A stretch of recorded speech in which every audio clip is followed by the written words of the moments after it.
That is the actual definition of breaking a ceasefire. Okay. And I can't believe you would actually praise Donald Trump for that. How can anybody be upset How by can that? anybody be upset that he's been trying to bring peace to Ukraine? How can Russia? people be upset by that, Brian? I'll tell you why. I'll answer that. Because what about between Pakistan and India? Were people upset because he's there too? Because he's a liar, and everything that happened under Joe Biden, you guys blamed him for. And Donald Trump said, and he campaigned on the fact that he would be a peaceful president and he wouldn't start any new wars. And then all of a sudden, when we bomb another country, any wars. Yes, You're not at war with Iran. And what would you call somebody, another country that bombed us? Would we not be at war with them if somebody did the same thing to the United States of America, David? That is absolutely ridiculous.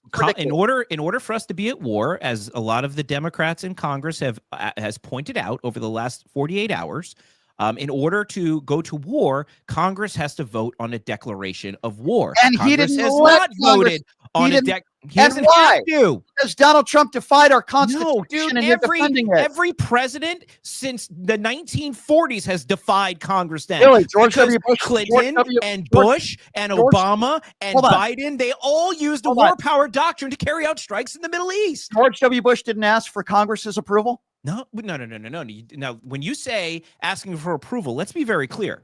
The War Powers Act requires Congress to be informed that the president is taking action as commander-in-chief of the armed forces. He notified members of Congress, whether or not they picked up the phone, whether or not they all knew about it. The Congress was notified. The war doctrine was applied correctly in this case. Now, you could disagree with the war doctrine and suggest that no president should be able to carry out an attack against a foreign government without a declaration of war from Congress. But now you have to go and undo decades of foreign policy and Supreme Court precedent. So I don't see how that makes sense here. Usually you're really spot on with your arguments, and it's hard for me to kind of contradict them. But in this one, I'm really having a hard time seeing your point. Well, listen, it's very simple to me. You say that this is, regardless of whether we get into semantics, and by the way, he didn't offer Congress the ability to vote on this. They don't have the right to vote on it. It's not their duty under the Constitution. Okay. Well, if you care about the Constitution, we can get into that and how Trump's defying it. But with that being stated, the bottom line here is that we decided to bomb positions in Iran. The bottom line is that we have involved ourselves in this war. Now, if you don't think we are at war, you have the supreme leader who has threatened the United States, who has threatened that there will be retaliation against the United States of America. So my question to you is, how do you feel about that? It's horrible, but guess what? Trump has put us now in this position. So if we do have terrorist attacks, and there are terrorist cells in this country, how did they get in? Do you blame Joe Biden, or do you how did they get in the terror cells in this country? How did they get here? So you won't put any responsibility on Donald Trump then? I am crediting Donald Trump for bringing peace to a region that doesn't look like they could ever have peace. And if Donald Trump is able to get Iran and Israel to stop shooting missiles at each other, that is a good thing, and lives are saved. Has he done that? Yes. And with respect, yes, he has. And with respect, how has he done that? Because he has brokered a ceasefire between the two countries. 2 hours later, Israel broke it. How is that? Is that Trump's fault, or is that Israel and Iran's fault? You're giving Trump credit. They're not honoring the agreement they made with the U.S. president. You're giving Trump credit for something that crumbled in 2 hours. Why would you give him credit for that? We'll see. It's not going to crumble. And when lives are saved, Brian, let me ask you: in a week from now, if Israel and Iran are no longer at war a week from now, will you have me back on to apologize and say, okay, fine, it worked?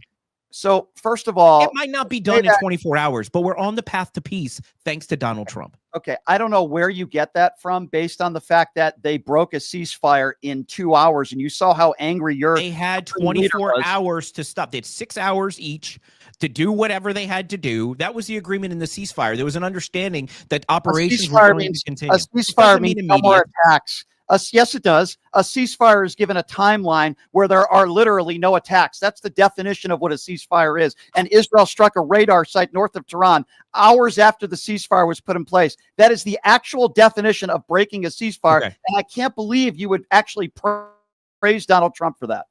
How many ceasefires has there been? I can't believe it. How many ceasefires has there been between Iranian terror proxies and Israel? Just What does that have to do with you're moving the goalpost? I'm talking about not moving the goalpost. I'm giving you a comparison because it's important to understand that just because they say, okay, we're gonna have a ceasefire. There were ceasefires between Ukraine and Russia that broke down. But the point is, just because ceasefires aren't always honored by the countries at war, the fact that we were able to get to a ceasefire means something. People have to be happy about that. That means Iran has already said, we're agreeing to the ceasefire. Israel said, we're agreeing to the ceasefire. Now, while they keep lobbing missiles at each other, that's Iran has not said that.